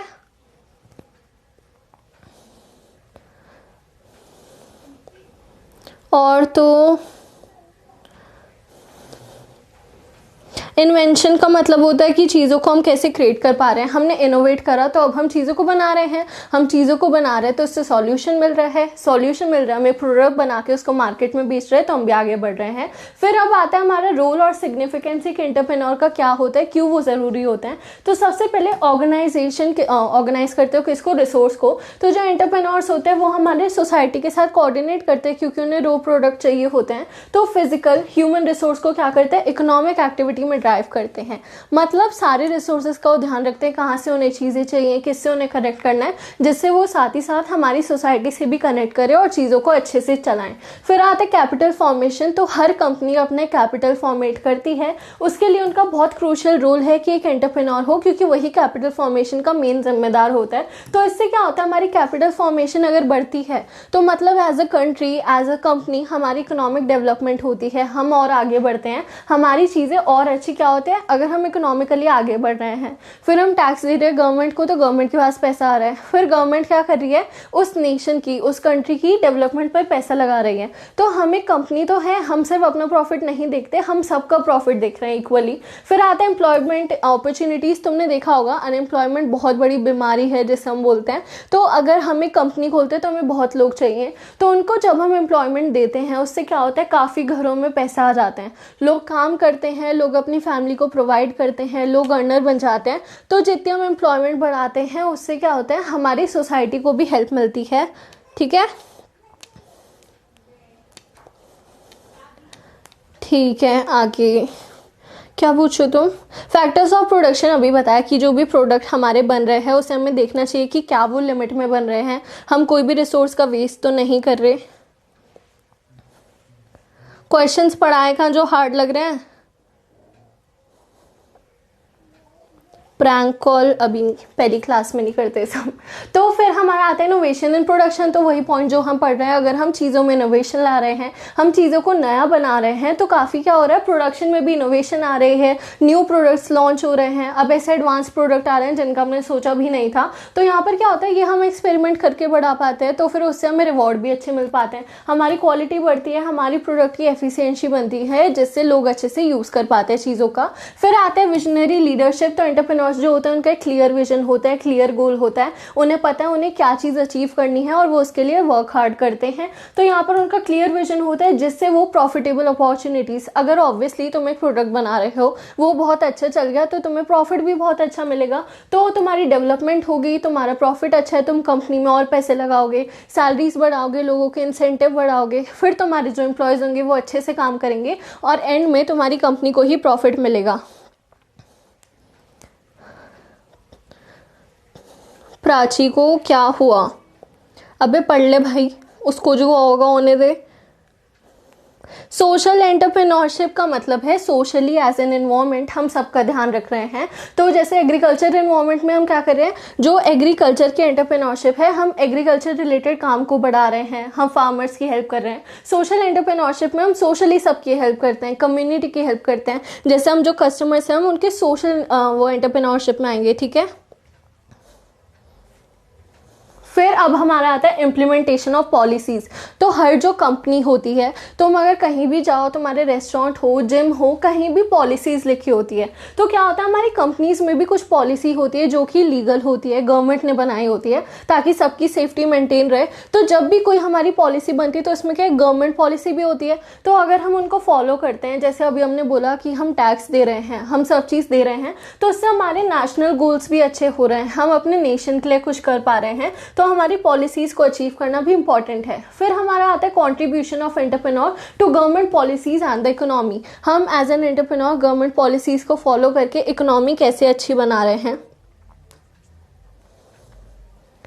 फोन गिफ्ट, ठीक है, चलो अब देखते हैं एंटरप्रेन्योर्स क्या होता है। कि हमें पता है एंटरप्रेन्योर एक क्रूशियल रोल प्ले करते हैं। अगर हम पॉलिसीज़ को फॉलो कर रहे हैं तो हम इकोनॉमिक ग्रोथ करा रहे हैं, जो अभी हमने 100 बार पढ़ लिया है। तो जब हम गवर्नमेंट पॉलिसीज़ को अचीव करते हैं, हम उनको इम्प्लीमेंट करते हैं, हम सारी चीज़ें फॉलो करते हैं, उससे नेशनल लॉ वो हमारे क्या होते हैं, नेशनल गोल्स बढ़ते हैं, जिससे हम अपनी गवर्नमेंट के साथ कोऑपरेट करते हैं। कोऑपरेट मतलब हम साथ में मिलकर आगे बढ़ रहे होते हैं, हम वो हमारा सपोर्ट करेगी, हम गवर्नमेंट का सपोर्ट करेंगे, जिससे हमारी डेवलपमेंट होती है। तो they enhance productivity by producing more goods and services. तो जितने कम इनपुट लेंगे उससे ज़्यादा अगर हम आउटपुट बना रहे हैं, आउटपुट हम सर्विस दे रहे हैं, तो उतनी हमारी क्या हो रही है, प्रोडक्ट की पॉजिटिविटी बढ़ रही है, हमें प्रॉफिट मिल रहा है। तो यहाँ पर वही है एज इनिशिएट यार मेरी आवाज़ में थक गई। लाइव हर रोज़ नहीं होगी, तो आज संडे है, तो मैंने सोचा कि अब जो भी, जैसे मान लो अब अगले संडे जो हमारा चैप्टर चल रहा होगा तो हम उसको कंटिन्यू कर लेंगे, अगले संडे तक तो पार्ट भी शुरू हो जाएगा। तो ऐसे ही हम लाइव में पढ़ते रहेंगे। सही तो है, हमारी चीज़ें भी सॉल्व हो रही है, जो डाउट है वो भी पूरा हो रहा है। रिकैप अभी चैप्टर तो होने दो, फिर करेंगे। ठीक है। तो क्या होता है, जो हमारे एंटरप्रेन्योर्स है वो बिजनेस आइडिया को जनरेट कर रहे हैं, ये हमें पता है, वो इनोवेशन कर रहे हैं, हमारी नीड्स को पूरी कर रहे हैं, तो उससे वो प्लान बनाते हैं सारी चीज़ों का जिससे हमें सपोर्ट मिल रहा है, उससे वो प्राइमरी रिस्क टेकर बन रहे हैं, वो कैपिटल बना रहे हैं जिससे हमारी इकोनॉमी बढ़ रही है, साथ ही साथ वो रिस्पॉन्सिबिलिटी को बढ़ा रहे हैं। अगर कोई भी फेलियर हुआ, कोई भी दिक्कत हुई हमारी सोशली, हमारी जगह पर कहीं पर भी दिक्कत आई, तो वो उसकी रिस्पॉन्सिबिलिटी लेंगे। अगर कंपनी में कोई भी दिक्कत आती है तो जो ओनर होता है उसी के ऊपर सारी क्या आती है, दिक्कत आती है, रिस्पॉन्सिबिलिटी आती है, और वो उसे अपहोल्ड करता है। ये काफ़ी चीज़ें तो इसमें ऐसी है जो हम एसएसटी में पढ़ते आते हैं, तो ये चीज़ तुम्हें पता होगी। फिर आते हैं कैपिटल सिस्टम। तो इसमें क्या होता है, बस थोड़ी सी और बची है क्लास, फिर ख़त्म होने वाली है, अभी बस थोड़ी सी बची है, फिर हो जाएगी, ठीक है। तो इन अ कैपिटल सिस्टम एंटरप्रेन्योर्स क्या करते हैं, कंपटीशन और इनोवेशन में लगे रहते हैं। अगर तुम एक कंपनी को चला रहे हो तो तुम हमेशा कंपटीशन में रहोगे अपने ओपोनेंट्स के साथ। तुम चाहोगे तुम और अच्छा प्रोडक्ट डिलीवर करो जिससे लोग तुम्हारे पास है, तो उससे तुम कंपटीटर बनते हो, लीडर बनते हो, जिससे तुम्हारा नाम अच्छा हो जाता है। तो यहाँ पर क्या है, बैलेंसिंग व्हील इनको हम बोलते हैं कि सारी चीज़ों में बैलेंस बना के चलते हैं। इकोनॉमी ये कर रहे हैं, हमारी क्रिएटिविटी को बढ़ा रहे हैं, उसके बाद एम्प्लॉयमेंट को बढ़ा रहे हैं। तो हमारे इन्वायरमेंट में एक बैलेंस है जो कि एक एंटरप्रेन्योर अपने आप में ही इतने सारे फैक्टर को क्या कर रहा है, सपोर्ट कर रहा है। फिर आता है एंटरप्रेन्योर्स की हमारी इंपॉर्टेंस क्या है, क्यों हमें वो चाहिए होते हैं। पानी में पी तो लूँ पर ठंडा पानी, मेरा गला खराब हो रहा है। तो यहाँ पर एंटरप्रेन्योर्स की हम इंपॉर्टेंस की बात करते हैं। सबसे पहले फ्री मार्केट रेवोल्यूशन। अब ये पॉइंट ना थोड़ा इंपॉर्टेंट है, क्वेश्चन में आ सकता है, तो तुम इन सारी चीज़ों को अच्छे से पढ़ना। एक बार क्लास हो जाए तो नोट्स तो पढ़ते हो ना तुम लोग, हाँ, क्योंकि पढ़ना क्वेश्चन आ सकता है, बहुत इंपॉर्टेंट है और बहुत 5 मार्क्स में भी आ सकते हैं, तो ध्यान रखना। तो यहाँ पर है फ्री मार्केट रेवोल्यूशन की वजह से आया था। उसमें क्या था, they respond to changing customer preference and market trend creating service that meet current demands. इन्होंने क्या करा, जैसे हमारे कस्टमर की नीड्स है, जो भी उन्हें चीज़ें चाहिए, ये उसके हिसाब से अपने प्रोडक्ट को बढ़ा रहे थे, वैसे ही बना रहे थे। जो फीडबैक आ रहा था उस पर काम कर रहे थे। एज अ बिजनेसमैन जो चीज़ तुम बेच रहे हो तुम उसी को बेचोगे, लेकिन जब तुम एक इनोवेटर हो, तुम एक एंटरप्रेन्योर हो, तो तुम जो भी तुम्हारे पास दिक्कतें आएंगी तुम उसे बढ़ाते रहोगे। तो उससे एक फ्री मार्केट इवोल्यूशन आया था हमारे पास, जिससे हम जो भी अपनी डिमांड्स रखे उसके लिए एक प्रोडक्ट मिलता था। इसका एक एग्जांपल है कि हमारी जो होम डिलीवरी है ग्रोसरी या फिर दूसरे प्रोडक्ट की, तो अभी जैसे ब्लिंकिट है, हमारा जेप्टो है, तो उससे क्या होता है 2 मिनट में चीज़ें आ जाती हैं, तो उससे इनडायरेक्टली हमारी ही हेल्प होती है। फिर यहाँ पर है एफिशिएंसी इंप्रूवमेंट। तो जो एंटरप्रेन्योर्स है उन्होंने क्या करा, नई टेक्नोलॉजी लगाई, हमारे IT सेक्टर के साथ वो आगे बढ़े। हर चीज़ अब हमारी ऑनलाइन है हमारे पास। अब जैसे मैं तुम्हें पढ़ा रही हूँ तो ये भी एक हमारा ऑनलाइन ही सेक्टर आ गया। तो इससे क्या होता है, हम अडाप्ट कर पाते हैं, हम नई चीज़ें सीखते हैं और उससे हमारी इकोनॉमिक शिफ्ट आती है। हम बहुत बड़े अमाउंट पर क्या करते हैं, एडवांसमेंट लाते हैं। फिर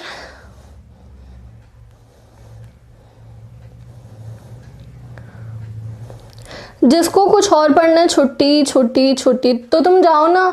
अगर तुम्हें नहीं पढ़ना तुम लोग जाओ, बाद में देख लेना। ऐसे सबको डिस्टर्ब क्यों कर रहे हो।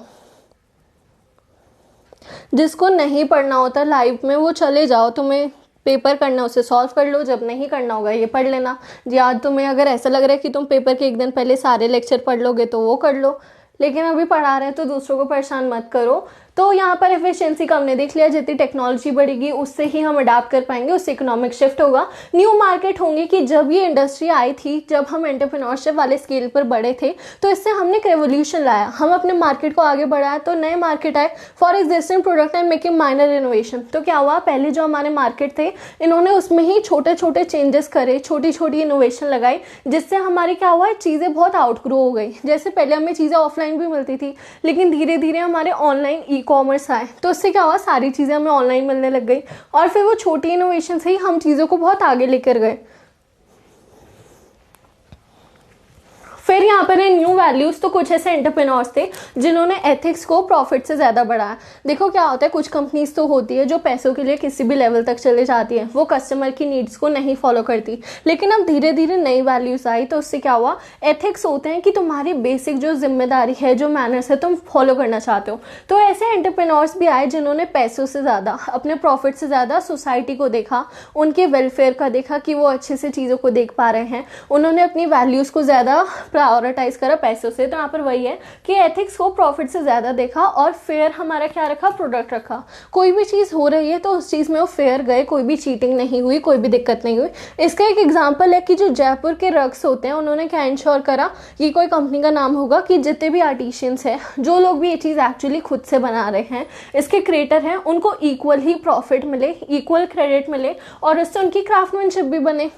अब अगर वो चाहते हो खुद से बोल देते कि जयपुर रग्स वो खुद से ही बनाते हैं, तो उससे जो एक्चुअली में लेबर है उनको कोई भी सपोर्ट नहीं मिलता। लेकिन इन्होंने ट्रांसपेरेंसी रखी कि एक्चुअल क्रेडिट वो रखते हैं, हम बस एक जरिया है, तो उससे उनको भी सपोर्ट मिला, उनको भी पैसे मिले, उनके भी घर चले। तो ऐसे ही हमें ट्रांसपेरेंसी रखनी चाहिए। तुम लोग में से भी बहुत लोग बनोगे एंटरप्रेन्योर, तो तुम्हें भी ये चीज़ सोचनी चाहिए। अब यहाँ पर कुछ मिथ्स है जो एंटरप्रेन्योरशिप के बारे में, ये भी क्वेश्चन आ सकता है, आता भी है कि हमारे एंटरप्रेन्योरशिप के बारे में कुछ मिथ बताओ। मिथ का मतलब कुछ अफवाह होती हैं जो कि ट्रू नहीं होती, तब भी वो फेमस होती हैं।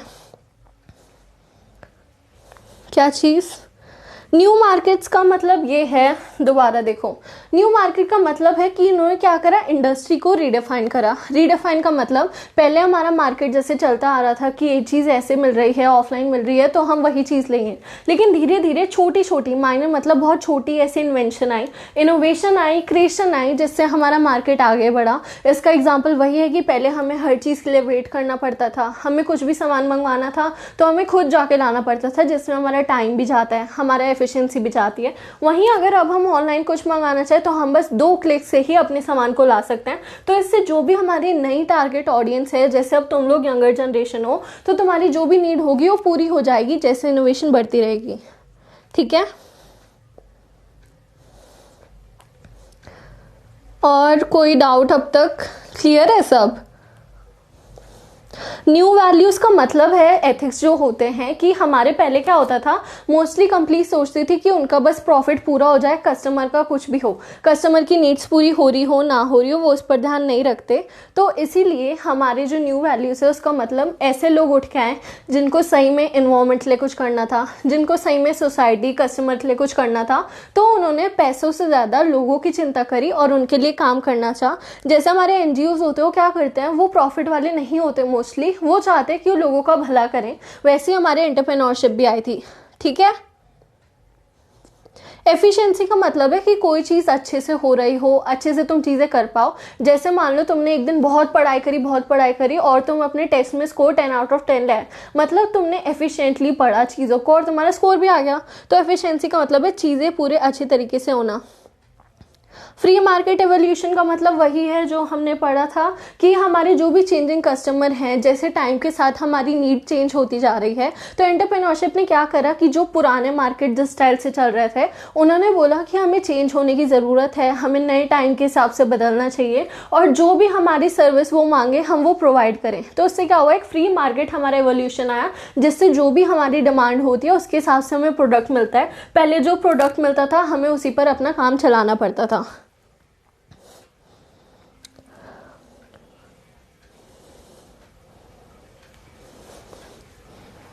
ठीक है, अब ये सब तो हो गया ना। चलो हम मिथ की बात करते हैं। तो मिथ क्या होती है, ऐसी अफवाह जो कि फैली हुई होती है पर वो सच नहीं है।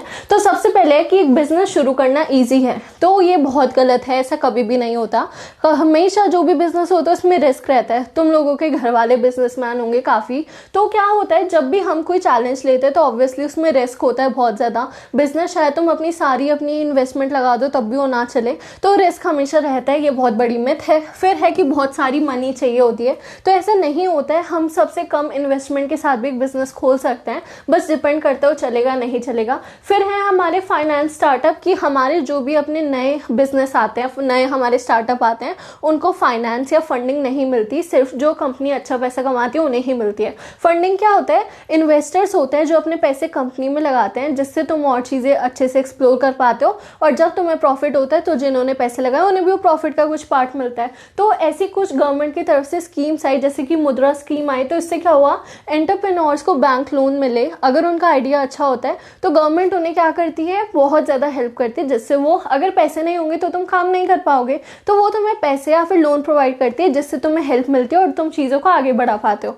फिर हमारा टैलेंट ओवर इंडस्ट्री, तो ऐसा नहीं है कि अगर तुम्हारी इंडस्ट्री सही है तो टैलेंट के साथ तुम चल पाओगे। They choose an industry significantly impact a business success. अगर तुम्हारा टैलेंट अच्छा है लेकिन तुम गलत इंडस्ट्री पर पैर रख रहे हो तो तुम्हारा कुछ फायदा ही नहीं होगा।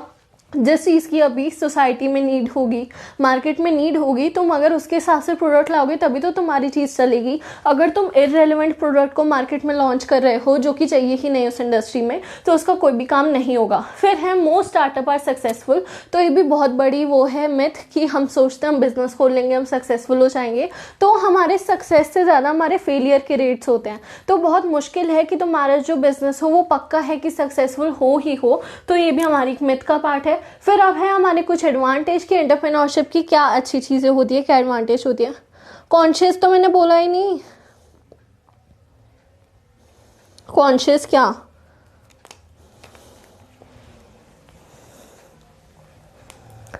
कॉन्शियस क्या बताओ तो। इजी है ना चैप्टर, वो तो है। अभी जितने भी चैप्टर आएंगे इजी ही लगेंगे तुम्हें, पार्ट भी जब तुम पढ़ोगे वो भी इजी लगेगा, कुछ भी ऐसा हार्ड नहीं है। और अगर हमने प्रैक्टिकल के भी कुछ 2-3 क्वेश्चन कर लिए तो फिर तो मज़ा ही आ जाएगा, सब कुछ अच्छे से हो जाएगा। तो ऐसे डरने वाली कोई बात ही नहीं है। बस अब प्रॉमिस करो कि तुम पढ़ते रहोगे, टाइम ऐसा नहीं कि वेस्ट कर रहे हो या फिर तुम अपने क्या कर रहे हो, बैकलॉग बना रहे हो, क्योंकि आईटी के लिए ज़्यादा गैप नहीं होता। अगर तुम सोचो कि तुम बिना पढ़े चीज़ें कर लोगे तो वो पॉसिबल नहीं है, ठीक है। नेक्स्ट चैप्टर हमारा ग्रीन स्किल्स है। टैलेंट ओवर इंडस्ट्री, मतलब कि अगर तुम्हारा टैलेंट बहुत अच्छा है पर तुमने गलत इंडस्ट्री चूज़ करी है तो ऐसा नहीं है कि वो काम वर्क कर जाएगा। मान लो अगर तुम्हारी इंडस्ट्री है मेडिकल की, तुम डॉक्टर्स को कोई भी अपनी इंस्ट्रूमेंट प्रोवाइड करते हो और तुम उसमें टैलेंट से क्या म्यूज़िक लाना चाहो, तो म्यूज़िक और मेडिकल फील्ड का कोई भी मेल नहीं है, तो टैलेंट हमेशा मैटर नहीं करता कि तुम्हारी इंडस्ट्री में बिजनेस चलेगा या नहीं चलेगा। नोट्स जो है काफ़ी हैं, तुम अच्छे से अगर ये चैप्टर पढ़ रहे हो, फिर वर्कशीट कर रहे हो, फिर तुम टेस्ट भी दोगे तो बहुत इनफ है, अच्छे मार्क्स तुम ले आओगे।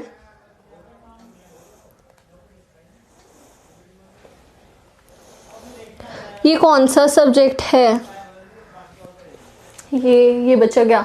तो अब देखते हैं अब एडवांटेज क्या है एंटरप्रेन्योरशिप की, क्या चीज़ एडवांटेज और डिसएडवांटेज हर चीज़ के होते हैं। इसमें एडवांटेज ये है कि इंडिपेंडेंस मिलती है, तुम्हारा खुद का बिजनेस है, कोई तुम्हारे ऊपर बॉस नहीं होता जो ऑर्डर देता है, कोई भी तुम्हें नहीं बताता कि तुम्हें क्या करना है क्या करना नहीं, तुम खुद के बॉस हो। तो यहाँ पर वही लिखा है you are your own boss, तो तुम खुद के बॉस बनो, उसके बाद तुम डिसीजन भी खुद से ले सकते हो इंडिपेंडेंटली और किसी की नीड नहीं होती।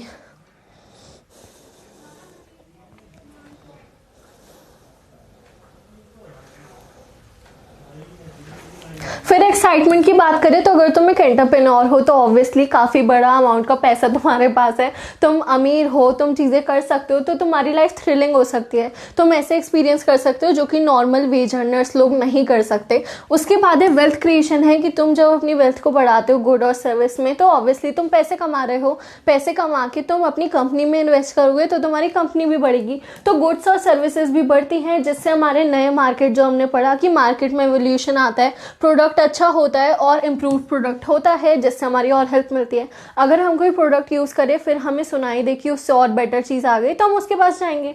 फिर है फ्लेक्सिबिलिटी की तुम्हारे पास ऐसा नहीं है कि तुम्हें 9 to 5 ही जॉब करनी है, तुम्हारा बिजनेस है, तुम कभी भी जा सकते हो, तुम्हें रात को काम करना पसंद है तुम तब कर सकते हो, सुबह पसंद है तब कर सकते हो, तो इससे तुम अपनी फैमिली टाइम को भी अपने हिसाब से मैनेज कर पाओगे। स्टेटस की बात करें, अगर इतना पैसा है, तुम्हारा बहुत अच्छा क्या है बिजनेस है, तुम गवर्नमेंट के साथ अच्छे से हो, तो तुम्हारे पार्टनर्स भी होंगे, उससे तुम्हारा एक सोशल स्टेटस बनता है जिससे तुम्हारी सक्सेस देखी जाती है। तो यहाँ पर एंटरप्रेन्योरशिप तुम्हें फेम ला के देती है और साथ ही साथ तुम्हें प्रेस्टीज ला के देती है, जिससे तुम और 5.5 हाँ, तो इससे क्या होता है तुम आगे बढ़ते हो, लोग तुम्हें देखते हैं, लोग जानते हैं कि तुम अच्छे से परफॉर्म कर पा रहे हो। फिर है एम्बिशन फुलफिलमेंट, तो जो तुम्हारा एम्बिशन है, मान लो तुम्हें बचपन से म्यूजिक का बहुत इंटरेस्ट था और तुमने बड़े होके कैब बनाया जो कि म्यूजिक को जनरेट करता है, तो तुम्हारा एम्बिशन ही तो तुम पूरा कर रहे हो, वो फुलफिल हो गया। तो ये चीज़ एक इंडिपेंडेंस है जो एंटरप्रेन्योर के पास होती है। फिर हमारे पास आता है डिसएडवांटेज, तो एडवांटेज हमने देख लिया कि वो फ्लेक्सिबल टाइम यूज़ कर सकते हैं, अरे मेरे यार वर्कशीट चैप्टर करोगे तभी तो आएगी, क्या पूछते हो तुम लोग।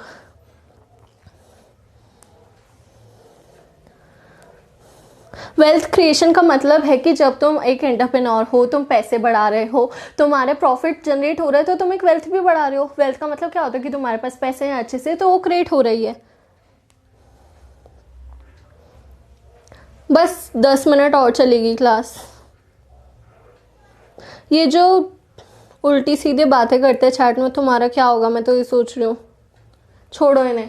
तो डिसएडवांटेज की बात करें, टाइम कमिटमेंट है। ऐसा तो हमने बोल दिया कि उन पे फ्लेक्सिबल टाइम होता है, जब चाहे तब काम कर सकते हैं, पर ऐसा कभी भी नहीं होता। अगर तुम्हारे घर में कोई बिजनेसमैन है, तुम देखोगे वो पूरे टाइम फ़ोन में ही लगा रहता है, या फिर अपने बिजनेस की कुछ ना कुछ प्रॉब्लम आती है, तो टाइम कमिटमेंट बहुत मुश्किल है, क्योंकि हमें पूरा टाइम देना पड़ता है बिजनेस पे। उसमें हम खुद को ही टाइम नहीं दे पाते तो हम औरों को क्या टाइम देंगे। फिर है हमारे रिस्क आया है, ये तो हमें पता है कि बहुत ज़्यादा फेलियर हो सकता है, रिस्क हो सकता है, जिसकी वजह से हमारी कंपनी डूब भी सकती है। तो उसका हमेशा हमें रिस्क रहता है, डर रहता है। इंटेंस वर्कलोड है कि एक हमारा जो एम्प्लॉय होगा उसकी अगर 9 to 5 जॉब है तो मैक्सिमम वो 6 बजे तक बैठ जाएगा, 7 बजे तक बैठ जाएगा। लेकिन अगर तुम एंटरप्रेन्योर हो तो अगर रात के 11 बजे भी तुम्हारी कंपनी में कोई प्रॉब्लम आए तो तुम्हें सॉल्व करनी पड़ेगी, तो तुम्हारे पास वर्कलोड बहुत ज़्यादा होता है। फिर है अनसर्टेन इनकम की, अगर तुम एक एम्प्लॉय हो तो तुम्हारी मान लो 50,000 सैलरी है तो तुम्हें वही सैलरी मिलेगी। लेकिन अगर कंपनी ने इस महीने कम प्रॉफिट कमाया तो एंटरप्रेन्योर कम भी पैसे ले सकता है, ज़्यादा कमाया तो ज़्यादा भी ले सकता है। तो हमेशा इरेगुलर रहती है हमारी सैलरी एज एन एंटरप्रेन्योर, और हमारी अनप्रेडिक्टेबल होती है। कभी वो बहुत कम भी हो सकती है, कभी बहुत ज़्यादा भी हो सकती है। मेन हमें एम्प्लॉयज़ की वेज को पूरा करना है। फिर है स्टाफ के चैलेंज। जो नए एंटरप्रेन्योर्स होते हैं, जो नए बिजनेस वाले होते हैं, उनको स्टाफ नहीं मिलते, उनको पता नहीं होता कि जो स्टाफ है क्वालिफाइड है या नहीं, हमें किसको हायर करना चाहिए। और साथ ही साथ हमारी जो पोटेंशियल इनकम्पेंसी है वो भी इसके साथ क्या होती है, निगलेक्ट होती है। और आगे बढ़ते हैं। फिर हमारा आता है entrepreneurship as a career option. तो ये मेन चीज़ थी, इसका हमने यही पढ़ा, क्या एडवांटेज है, क्या वो सोशली हमें चीज़ें ला के देता है, कैसे उसने एवोल्यूशन करा, तो क्या हमें इसको एज अ क्या रुक जाओ, एकदम से यहाँ भूत दिखता है मुझे। तो यहाँ पर यही लिखा है कि करियर ऑप्शन की तरह तुम्हें एंटरप्रेन्योरशिप फॉलो करनी चाहिए। अभी भी मोस्टली बच्चे ऐसे होंगे जो कि सोचते हैं कि हम कॉलेज के बाद जॉब करेंगे, अच्छे से सेटल हो जाएंगे, तो बहुत कम लोगों के दिमाग में कि वो एंटरप्रेन्योरशिप को फॉलो करें। तो यहाँ पर तुम्हें हमेशा सोचना चाहिए कि ये भी एक ऑप्शन है। तुम हमेशा जनरल वे में ना जाओ। जो हमारी यंग जनरेशन है वो जॉब के अलावा अपने नए आइडियाज़ ला सकती है। एंटरप्रेन्योरशिप करके वो अपने आप को ऐसे लेवल पे ले जा सकती है जो एज ए एम्प्लॉय तुम नहीं कर पाओगे। तो बहुत जो छोटे लोग हैं वो ऐसे एंटरप्रेन्योरशिप को सोचते हैं अच्छी चीज़ नहीं है, इससे हमें बहुत ज़्यादा नुकसान हो सकता है, और कुछ लोग शायद इसी में ही जाना चाहें। तो हमारा खुद का बिजनेस हमें स्टार्ट करना एक ऑप्शन होना चाहिए। ऐसा नहीं कि हम उसे ऑप्शन ही ना माने, पर अगर हम ट्राई कर सकते हैं तो ज़रूर हमें करना चाहिए। कुछ लोग इसके लिए अवेयर हैं, लेकिन मोस्टली लोगों को अभी भी इसका आइडिया नहीं होता। तो यहाँ पर क्या है, हमें लार्ज कंपनीज में हम ये सोचते हैं कि अच्छी कंपनी में जॉब मिल जाए, हम बहुत बड़ी MNC में चल जाए, लेकिन वही गोल नहीं है। और भी हमारे पास क्या है, ऑप्शन है कि हम उसे फॉलो कर पाए। मैं उत्तराखंड से हूँ। तुमने देखा होगा मेरी फ़ोटोज़ में पहाड़ पहाड़ दिखते हैं, तो मैं कहीं वेकेशन पे नहीं चाहती। मेरे घर से 20-30 मिनट ही दूर पहाड़ आ जाते हैं, तो अच्छी जगह है। तो यहाँ पर वही है कि हमारा बिलीफ होना चाहिए कि हम चेंज करें चीज़ों को, हम सिर्फ एम्प्लॉयमेंट वाले तरीके में ही ना जाए। क्योंकि जो हमारा एम्प्लॉयमेंट होता है वो क्या होता है तो वैलिड कि तुम्हारे पास एक सेफ जॉब है, लेकिन एंटरप्रेन्योरशिप के फ़ायदे ऐसे कि उसमें अलग ही तुम्हें थ्रिल मिलता है, तुम ऐसी चीज़ें एक्सपीरियंस करते हो। तो यहाँ पर क्या है, ये एसेंशियल है। हमारी जो यूथ है यहाँ पर बहुत अच्छी है कि हम जॉब क्रिएटर्स बने जॉब सीकर के अलावा। तो ये लाइन बहुत प्यारी है कि हम जॉब ढूंढने के बजाय जॉब लोगों को दें, तो वो फीलिंग ही अलग होती है कि तुम लोगों को एम्प्लॉयमेंट दे रहे हो। तो understanding the benefit of entrepreneurship is crucial once the क्या है यहाँ पर अवेयरनेस इज एस्टैब्लिश। तो एक बार अगर तुम्हें इसकी अवेयरनेस हो गई कि हमारा एंटरप्रेन्योरशिप क्यों इतना अच्छा है, क्यों हम उसे फॉलो करना चाहिए, तो हम अपनी इंडस्ट्रीज को और अच्छा बना सकते हैं। बहुत ज़्यादा हमारा ऑप्शन ये बढ़ सकता है मार्केट में, जिससे हमारा क्या हो, ट्रेंड भी आ सकता है। ठीक है, क्लियर है अब तक? कोई डाउट है तो पूछ लो, फिर ये हमारा लास्ट सेगमेंट है, उसके बाद चैप्टर खत्म।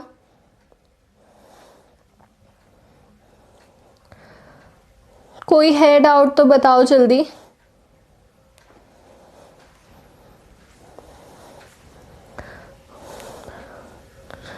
क्लियर है ना अब तक सब? क्लियर? अरे मुझे अपना एड्रेस क्यों बता रहे हो, डाउट पूछो ना। ठीक है, तो अभी हमारा लास्ट सेगमेंट है कि एज अ करियर ऑप्शन हमें एंटरप्रेन्योरशिप क्यों करनी चाहिए। ये हमें पता चल गया कि उसके एडवांटेज है, ये भी पता चल गया डिसएडवांटेज है, ये भी पता चल गया कि नई जनरेशन को एंटरप्रेन्योरशिप क्यों फॉलो करनी चाहिए। तो सबसे पहला है कि क्या करता है, नर्चर करता है हमारी एंटरप्रेन्योरशिप स्किल्स को। एज अ एंटरप्रेन्योर तुम्हें बहुत चीज़ें ऐसी सीखने को मिलती है जो कि एक जॉब वाले को नहीं मिलेंगी। उसमें क्या है कि तुम्हें लोगों से बात करनी है, तुम्हें इनोवेशन करनी है, तुम्हें अपनी कंपनी के लिए फाउंडर्स को ढूंढना है, इन्वेस्टर्स को ढूंढना है जिसके थ्रू तुम्हारी कंपनी आगे बढ़ेगी। तो तुम रियल वर्ल्ड में प्रॉब्लम सॉल्व करते हो, तुम चीज़ों को देखते हो, तुम्हारी नॉलेज बहुत ज़्यादा बड़ी हो जाती है, क्योंकि जॉब में तुम लिमिटेड हो अपने काम तक। लेकिन यहाँ पर तुम्हारी स्किल्स आती है जो कि एक एंटरप्रेन्योर की होती हैं, और उससे तुम्हारा ब्रेन शार्प होता है, तुम बहुत अच्छे अमाउंट में आगे बढ़ते हो। तो यहाँ पर वही है, एज अ इंडिविजुअल तुम ऐसी चीज़ें सोचते हो जो कि नॉर्मल इंसान नहीं सोचता, और तुम्हारे सोचने का लेवल ही अलग होता है। अगर तुम यूट्यूब में देखो तो काफ़ी एंटरप्रेन्योर्स के पॉडकास्ट होते हैं, बहुत सारे टेडेक्स टॉक्स होती हैं, तो उसमें उनके बोलने का तरीका ही ऐसा होता है कि ये नॉर्मल नहीं है, ये बहुत ही ज़्यादा इंटेलिजेंट लोग हैं। तो यहाँ पर तुम्हें फाइनेंस, मार्केटिंग, सारी चीज़ें देखनी होती है। तुम सिर्फ यही नहीं देखते कि तुम सिंपल से बस प्रॉफिट कमा लो। सारे जो सेगमेंट है उसके अलग अलग डिपार्टमेंट ज़रूर होंगे कि एक तुम्हारा फाइनेंस संभालेगा, एक कोई टीम संभालेगा, एक कोई टीम, लेकिन एंड गोल पे तुम ही इकलौते इंसान होंगे जो कि हर किसी को संभाल रहा होगा। तो वो थिंकिंग ही अलग होती है।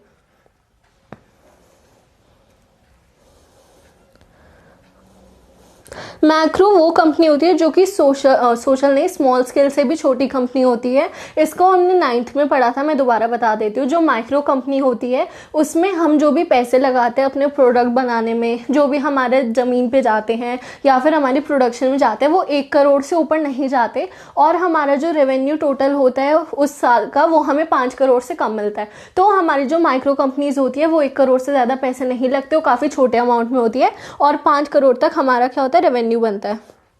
ठीक है, और स्मॉल कंपनीज में 10 करोड़ तक हमारा खर्चा हो सकता है चीज़ों में, हमारी जो भी इक्विपमेंट्स है, और हमारा 50 करोड़ तक का टर्नओवर हो सकता है। ये हर्ष, वैभव, वारक,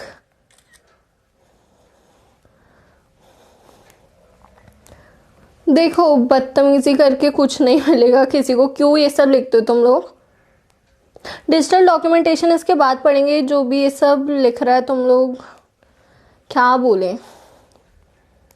2 मिनट की रहेगी क्लास। एक डाउट है, एंटरप्रेन्योर का मीनिंग वही है जो एक इंडिविजुअल है, बिजनेस को इनोवेशन के थ्रू चला पाता है और बिजनेस को आगे बढ़ाता है। अब यहाँ पर तुम देखो तो ये क्या हो गया, ये हमारे एंटरप्रेन्योरशिप स्किल्स को बढ़ा रहे हैं।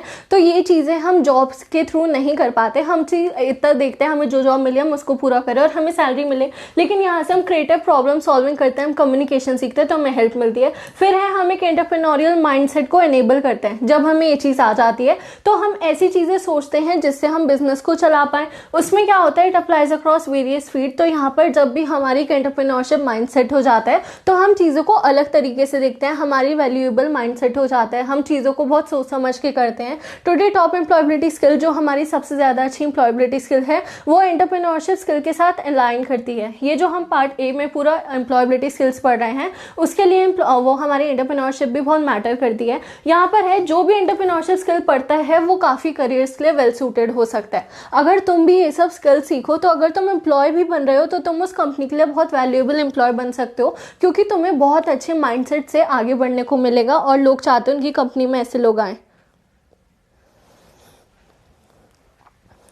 एंटरप्रेन्योरशिप एज अ करियर ये हो गया कि तुम जो सिंपल जॉब तुम ढूंढते हो, ऐसे आजकल बहुत है कि यंग जनरेशन में जॉब का ट्रेंड है, तुम्हें नहीं पता एंटरप्रेन्योरशिप फॉलो करनी चाहिए या नहीं, क्योंकि इसकी ज़्यादा पढ़ाई ही नहीं है स्कूल्स वगैरह में भी। लेकिन ये एक अच्छा ऑप्शन है अगर तुम मानना चाहो, क्योंकि इससे हम इतनी सारी चीज़ें कर पाते हैं जो हम नॉर्मली सोच भी नहीं सकते। फिर है develop the ability to handle failure and ambiguity. Ambiguity का मतलब है हम जो भी बात रख रहे हैं वो क्लियरली रखें, हम जो भी बोल रहे हैं वो सारी चीज़ें ट्रू हो, तो हमारी जो भी एबिलिटी है कि हम अपने फेलियर को हैंडल कर पाएं। एक एंटरप्रेन्योर जो होता है उसकी कंपनी में हो सकता है फेलियर हो, बहुत सारी दिक्कतें हो, तो उसे हैंडल कर पाए। तो इंडियन कल्चर में क्या होता है, हम ऐसे सोचते हैं तुम्हारे भी बहुत सारे ऐसे दिक्कत होंगी कि अगर तुम्हारे मार्क्स कम आए मतलब तुम फेल हो गए, या फिर तुम्हारे मार्क्स कुछ गंदे आए, तुम फेल हो गए क्लास में, तो तुम लाइफ में कुछ नहीं कर सकते हो। इंडिया में ज़्यादा सोचा जाता है, लेकिन ऐसा नहीं है, हमेशा ऑप्शन रहते हैं, तुम और आगे बढ़ सकते हो, इंप्रूव कर सकते हो, या तुम किसी और चीज़ में ज़्यादा क्रिएटिव हो। तो एंटरप्रेन्योरशिप में भी माना जाता है एक बार बिजनेस अगर हमारा नहीं चला तो फिर तुम फेल हो गए अपनी लाइफ में।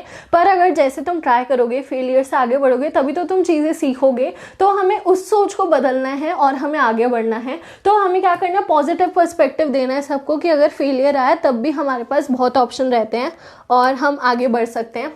फिर यहाँ पर additionally business is filled with ambiguity and tackling this uncertainty foster क्या हमारे रिस्क मैनेजमेंट वाले ट्रेड्स होते हैं। एम्बिग्विटी का मतलब है हम जो बोल रहे हैं वो क्लियर है या नहीं है। तो हम काफ़ी चीज़ें कस्टमर को बोलते देते हैं कि हम ऐसा करेंगे पर वो हो नहीं पाता, जिससे ट्रस्ट इश्यूज होते हैं। तो हमें वो चीज़ देखनी चाहिए कि कोई भी रिस्क हो तो हम उसको ध्यान से देखें, हम मैनेज करें चीज़ों को। जो भी हम बोल रहे हैं हम उसको पूरा ध्यान से रखें, हम चीज़ों के लिए परसिस्टेंट हो, हम सारे जो भी गाइडलाइंस है उसको फॉलो करें। फिर है enhance critical thinking and problem solving skills. अगर तुम एक कंपनी खोल रहे हो, बहुत प्रॉब्लम आएगी, बहुत ऐसी चीज़ें होंगी जिसकी तुम्हें ही सॉल्यूशन ढूंढना है, तुम्हें ही डिसीजन बनाना है। तो ये करके हमें क्या होता है, क्रिटिकल थिंकिंग बन जाती है, जिससे हम अच्छा सोच पाते हैं, हमारी प्रॉब्लम सॉल्विंग हो जाती है। तो कुछ भी नेगेटिव होता है तो हम बस बैठ नहीं चाहते, हम उसके सॉल्यूशन ढूंढने में बिलीव करते हैं। फिर हमारे पास आता है प्रोवाइड रियल वर्ल्ड एक्सपोजर। तो जब तुम कंपनी खोलते हो, तुम इन्वेस्टर से बात करते हो, तुम बहुत सारे लोगों से बात करते हो जो तुम्हारी कंपनी में इन्वेस्ट करे, फंड करे। तो तुम्हें लोगों से बोलना आता है, तुम रिस्क देखते हो, तुम चीज़ें देखते हो, तो तुम्हें रियल वर्ल्ड में पता चलता है क्या चीज़ें हो रही हैं।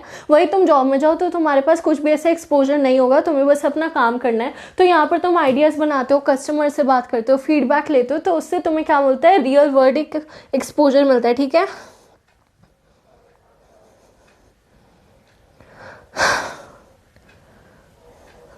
गोल्स ही एक चैप्टर में ही पढ़ेंगे, अभी ये सब डाउट क्यों पूछ रहे हो।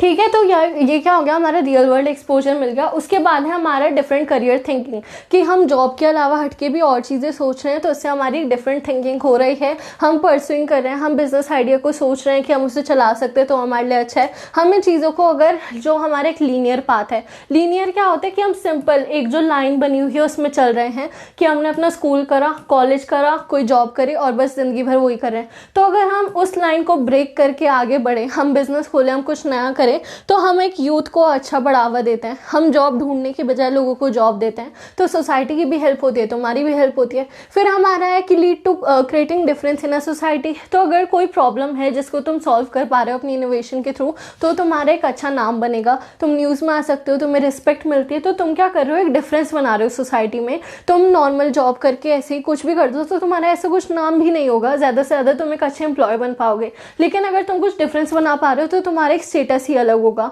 लोग तुम्हें अवार्ड देंगे, लोग तुम्हारी प्रेजल करेंगे। तो यहाँ पर उनके पास एक एबिलिटी होती है जिससे वो इशू को ढूंढते हैं। जैसे एआई में हम पढ़ते हैं, प्रॉब्लम सॉल्विंग के लिए सबसे पहले प्रॉब्लम ढूंढनी ज़रूरी है। तो इसीलिए वही है कि वो प्रॉब्लम को ढूंढते हैं। उनके पास ऐसा क्रिटिकल थिंकिंग तभी ज़रूरी है क्योंकि उनकी थिंकिंग वैसे उस आती है, वो सोचने लग जाते हैं, तो उससे वो इशू को ढूंढते हैं। यहाँ पर छुट्टी हो रही है भाई, हो रही है। तो यहाँ पर हम सॉल्यूशन बनाते हैं, उसके बाद एक अच्छी बेटर प्लेस मिल जाती है क्योंकि हमें दिक्कतों से छुटकारा मिल रहा है। और फाइनली चैप्टर हो गया और मेरा सिर दर्द भी होगा। ओ ये मत पूछो अब एंटरप्रेन्योर क्या होता है, थक भी है तुम सब लोग। वैसे तो 2-2 घंटे की क्लास लेते ही हो ना तुम लोग। तो सब क्लियर तो हो गया ना, बहुत छोटा सा चैप्टर था, इजी सा चैप्टर था। इसके बाद बस एक वर्कशीट आ जाएगी, फिर पूरा हो जाएगा। प्रशांत सर भी एंटरप्रेन्योर है, हाँ बेटा हाँ। सब क्लियर है, अब कोई डाउट तो नहीं है। बहुत छोटा सा चैप्टर था, इसमें क्या डाउट होगा। जो भी थे मोस्टली वो तो मैंने सॉल्व करा दी थे, तो ये चैप्टर हो गए। मैंने खाना भी नहीं खाया तो मैं भी खा लेती हूँ, तुम लोगों ने नहीं खाया तुम लोग भी खा लो। क्या डाउट पूछो, जल्दी पूछो। प्री बोर्ड है तो देखो अभी जितना पढ़ा है वो तो तुम पढ़ ही लो, साथ ही साथ नोट्स मिले हुए हैं उसको पूरा कर लो। और ये मत सोचना कि प्री बोर्ड में गंदे मार्क्स आए तो मतलब सब कुछ हो गया, सब कुछ खत्म है। प्री बोर्ड्स तो छोटे से टेस्ट टाइप होते हैं, उसमें मार्क्स अच्छे नहीं भी आ रहे तब भी बोर्ड्स में अच्छे आ जाते हैं। बस पढ़ाई पूरी करो और बैकलॉग मत करना, इसका बहुत दिक्कत होगी, सही में मत करना। अभी जो पढ़ा रही हो उतना पढ़ लो, अभी चैप्टर्स भी उतने नहीं हुए कि तुम्हें बहुत सारा पढ़ना पड़ेगा। तुम नोट्स देख लो, लेक्चर देख लो, जल्दी से स्पीड बढ़ा के देख लो, उससे हेल्प मिल जाएगी।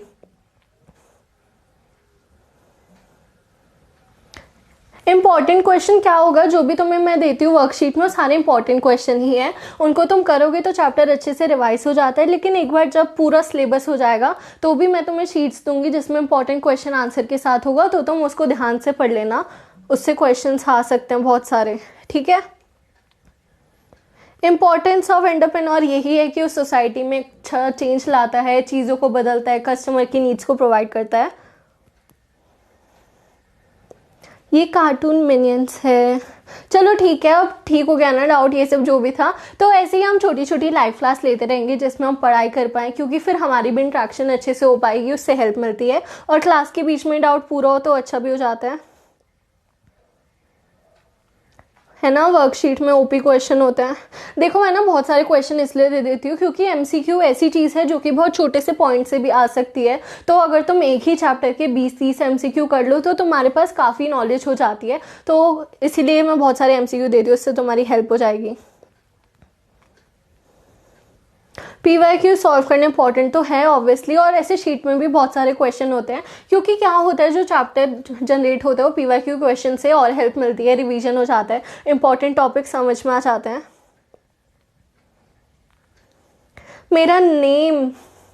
मेरा नेम तो इतना तो पता होना चाहिए। चलो ठीक है, अब सब सॉल्व हो गया ना। नेक्स्ट क्लास में मिलते हैं। ग्रीन स्किल्स बचा और फिर फाइनली 50% सिलेबस हो चुका है हमारा। और अभी तो 21 दिसंबर ही हुआ है तो जल्दी हो जाएगा पार्ट बी भी। 10th में तो हमारे जो आईटी है उसमें 4 चैप्टर्स ही हैं तो काफ़ी आसान होगा सब। फिर हम प्रैक्टिकल क्वेश्चन भी मैं शेयर कर दूंगी, तुम लोगों को डर लग रहा है। और हाँ, मुझे ना क्वेश्चन आया था कि तुम लोगों के पास, कुछ बच्चों के पास लैपटॉप नहीं है तो उन्हें बहुत डर लग रहा है कि वो कैसे प्रैक्टिकल करेंगे। तो देखो, जो मैं स्टेप्स पढ़ा रही हूँ, अगर लैपटॉप नहीं है तो फ़ोन में तो नहीं हो पाएगा, पर तुम फिर एक ही चीज़ कर सकते हो, स्टेप्स को अच्छे से याद कर लो, पढ़ लो, और कंप्यूटर लैब में टाइम मिले तो उसको परफॉर्म कर लो। क्योंकि बिना लैपटॉप के प्रॉब्लम तो ऐसी नहीं होगी। तुम एक बार अगर पढ़ के भी जाओगे ना अच्छे से तो बहुत हेल्प मिल जाएगी। ठीक है। इनोवेशन का मतलब है कि तुम नई चीज़ें बना रहे हो, इनोवेट कर रहे हो, तो उससे क्या होता है, चीज़ों में हेल्प मिलती है। ठीक है, चलो मिलते हैं नेक्स्ट क्लास में। आई होप सबको अच्छे से चैप्टर में समझ आया हो। कोई भी डाउट हो तो मुझे ईमेल आईडी पर पूछ सकते हो, इंस्टाग्राम पर पूछ सकते हो। सब ध्यान रखो अपना, अच्छे से खाओ पियो पढ़ो और ध्यान रखो। ठीक है, चलो बाय बाय, मिलते हैं नेक्स्ट क्लास में। Bye everyone, bye, all the best, bye bye.